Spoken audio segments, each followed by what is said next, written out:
tu soignes l'intérieur. Il faudrait qu'à n'importe quel niveau, lorsqu'on passe scruter, on voit que non, le Seigneur travaille dans sa vie. Genèse le chapitre 1, le verset 31. Après avoir tout créé, qu'est-ce que Dieu dit?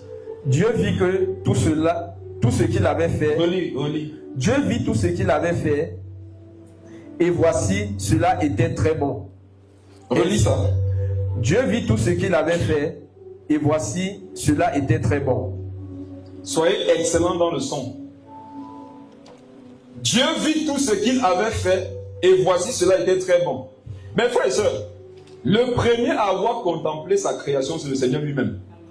Quand Dieu crée quelque chose, quand Dieu travaille, lui-même, il l'observe pour voir si c'est excellent. Est-ce que vous savez que le Seigneur, avant de nous mettre dans le monde, il s'est d'abord assuré que le monde était excellent pour nous? Vous voyez comment Dieu nous a honorés? Le Seigneur ne nous a pas mis dans un monde dans lequel lui-même, il n'avait pas vu l'excellence. Quand il a créé le monde, il a d'abord scruté. Il a regardé, il a contemplé. Et c'est quand il est arrivé à la conclusion sur laquelle c'est très bon, que maintenant il a fait l'homme. Il a planté à l'intérieur. Regardez comment Dieu nous a respectés.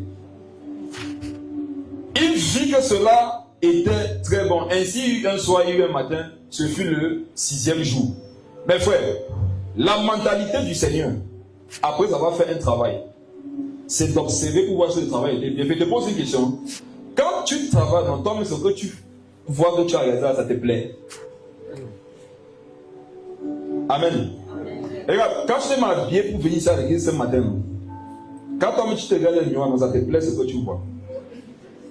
Vous savez comment savoir si vous plaisez au Seigneur? Regardez-vous si vous plaisez vous-même.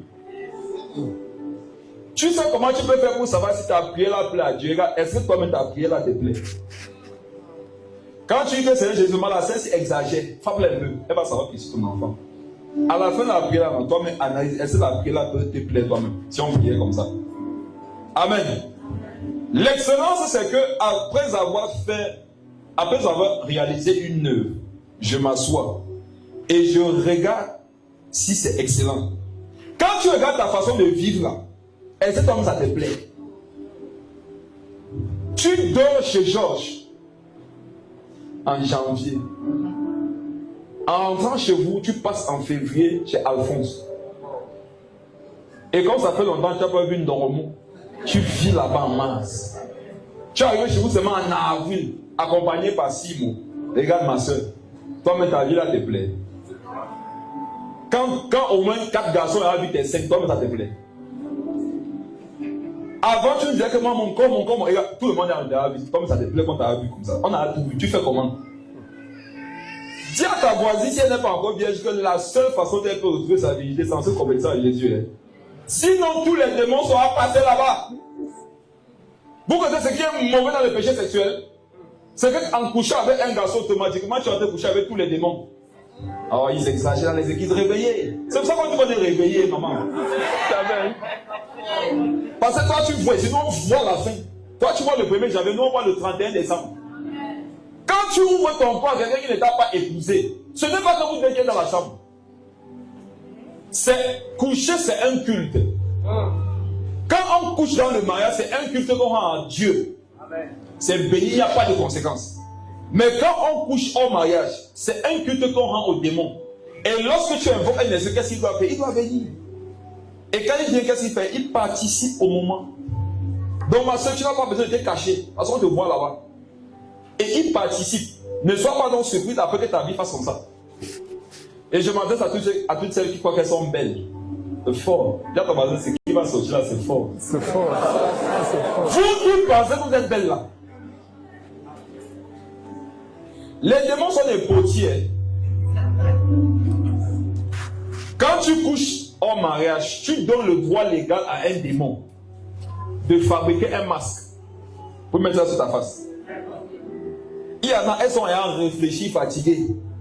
Que quand je me regarde, je suis une femme entreprenante, battante, je suis belle, j'ai la taille, j'ai les formes, j'ai le teint. Le teint qui passe actuellement, c'est quoi? Coquille. J'ai le teint coquille. Mais regarde, personne de sérieux ne vient. Tu crois que c'est quoi le problème? Tu as vendu ta vie dans un lit 5 minutes. Quand vous criez dans la chambre, même les démons crient. Quand vous faites ouh, même les démons font ouh, venez voir. Venez voir ce que vous allez bloquer ici. Venez les filmer. On ne vous connaît pas dans le monde humain, mais les démons vous connaissent, les anges vous connaissent. Et certains, vous avez le courage de partir que vous priez après. Tu pries. Mon proverbe préféré, proverbe 28, verset 9. Celui qui détourne son oreille pour ne pas écouter la loi, sa prière est une abomination. Je m'adresse à vous tous ici qui vivez consciemment dans le péché. Lorsque vous priez, ça énerve Dieu. C'est une abomination. C'est une abomination de prier alors que je suis dans le péché. C'est la même chose que l'homosexualité. C'est la même chose que coucher avec les animaux. Une femme qui couche en mariage, c'est une homosexuelle. C'est une femme pratiquante de la zoophilie. Elle n'est pas différente des personnes qui couchent avec les morts. Ce sont des pratiques qui existent. Tout ça sont des abominations.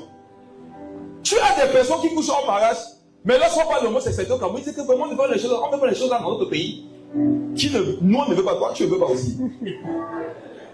Tu ne sais pas que c'est le même esprit qui marche avec toi. La justice du monde est bizarre. Tu as un voyou qui vole, qui ment. Quand on attrape un voleur, lui le brûle. Pécheur tue pécheur. Pécheur condamne pécheur. Regardez, je vous pose une question avec continuer. Est-ce que la vie que vous menez, vous-même quand vous faites votre vie, non, ça vous plaît? Quand toi, regarde, laisse que les gens parlent trop sur ma vie. Laissons les gens, toi, mais parle sur ta vie. Ta vie là te plaît.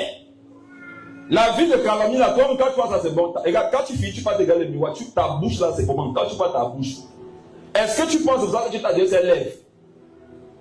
Et moi, je prophétise l'année, si vous qui allez dans le commérage, vos lèvres vont gonfler. Donc, si vous venez sur l'église, vous voyez une soeur, on soulève, on baisse les lèvres avant de voir qui c'est. Il faut savoir ça pour le commérage, je vais la tuer. Amen. Et si tu veux que tes lèvres reprennent la forme normale, tu te confesses. Tu veux dire critiquer tel, j'ai dit que ça t'est pas bon. Il y en a non? Ils ont besoin de se confesser 2 ans avant de finir. Tellement ils ont parlé. L'année, s'ils parlaient sur les gens, vous allez voir. Que chacun regarde sa vie. Et regarde sur le modèle qu'il a, c'est un modèle excellent.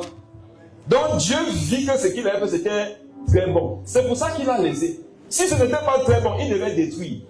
L'honnêteté, c'est de regarder ta vie. Et quand tu vois qu'une œuvre, une façon de vivre, une façon de faire n'est pas excellente, tu casses ça. La bonne nouvelle, c'est que quelle que soit la façon dont tu as commencé ta vie, quelle que soit la façon dont tu as vécu, lorsque tu reviens à la maison, lorsque tu te rends compte que tu as mal fait, tu demandes pardon, tu te convertis au Seigneur, il te pardonne.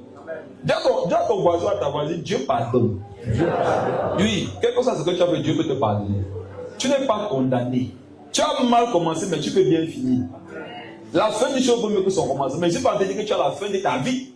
Mais tu n'es non plus aussi au commencement. Amen. Vous pouvez corriger le tir. Donc, Dieu est excellent. Maintenant, si on parlait d'excellence, il faut se poser la question de savoir pourquoi est-ce qu'il faut être excellent. Amen. Pourquoi est-ce qu'il faut être excellent? Je ne suis pas contre un homme qui me dit qu'il n'est pas d'accord avec le fait que dans la vie on doit être honnête. Amen. Je vous donne un conseil. Si vous voulez sauver les âmes cette année, beaucoup, ne jugez pas les philosophies des gens. Essayez de les comprendre et faites-leur comprendre la vérité. Mes frères et sœurs, pour les chrétiens, vous savez, beaucoup de chrétiens vivent dans un autre monde et je vous en supplie, en 2026, revenez sur la terre. Amen. Revenez sur la terre. Un fin jour, il me voyait, il m'a dit que Dieu lui a dit que je suis son père dans la foi. Je lui ai dit, il n'y a pas de problème. Il m'a dit, désormais, comme tu es mon père dans la foi, il y a des choses que je dois te dire. Je lui ai dit, mon fils, balance. Il me dit, le Saint-Esprit m'a dit que dans quelques jours, là, je dois voir le PR pour lui présenter l'évangile. J'ai dit qui? J'ai dit le président de la République. Alléluia. Amen.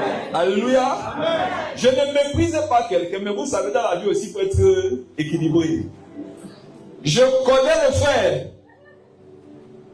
Moi-même, rencontrer, c'est dur pour lui. La preuve, depuis le jour là, moi, on n'a plus jamais pu se rencontrer. Moi, je suis difficile d'accès pour lui. Mais le Saint-Esprit lui a dit que dans quelques jours là, Bill me disait, il a besoin de conseils pour savoir comment... Il va gérer avec quel va rencontrer le PR. Seigneur, quand tu fais l'église, tu vois de toutes les couleurs. Je lui ai dit, mon frère, pour être ton père dans la foi, il faudrait que nous deux soyons dans la même dimension. Oh, je vois que tu vis au ciel. Je lui ai dit, moi, je vis sur la terre. Donc, si il doit t'encadrer dans la foi, tu dois d'abord redescendre. Amen. Je lui ai dit, descendre d'abord. Pourquoi il faut raconter ça? Pour montrer que chacun est dans son... Amen. Pour aider les gens, tu dois aller dans leur truc. Mais après, sors de leur truc. Parce que si tu calmes là-bas, tu peux devenir plus belle que lui. Plus bizarre. Pourquoi il faut être excellent? Je ne juge pas la pensée de quelqu'un. Mais je crois qu'il faut dire la vérité aux gens. Je suis d'accord avec un cambrioleur qui, lorsqu'il sort à 4 que le policier l'arrête, je comprends qu'il soit blessé. Je suis sincère, je comprends. Je le comprends. Il a bravé, il a veillé comme le Seigneur. Le Seigneur ne se met ni ne dort, lui aussi. Il s'est placé dans un carrefour sans savoir s'il aura un client. Comme une commerçante qui expose ses tomates, elle n'est pas sûre qu'elle va vendre. Et par la grâce du Seigneur, au moment où quelqu'un passe avec le téléphone, l'argent, le policier le prend. Je comprends qu'il est mal. Je vous pose une question. Pourquoi il ne devrait pas avoir mal? Je veux qu'on aille loin. Pourquoi il ne devrait pas avoir mal? Parce qu'il a volé.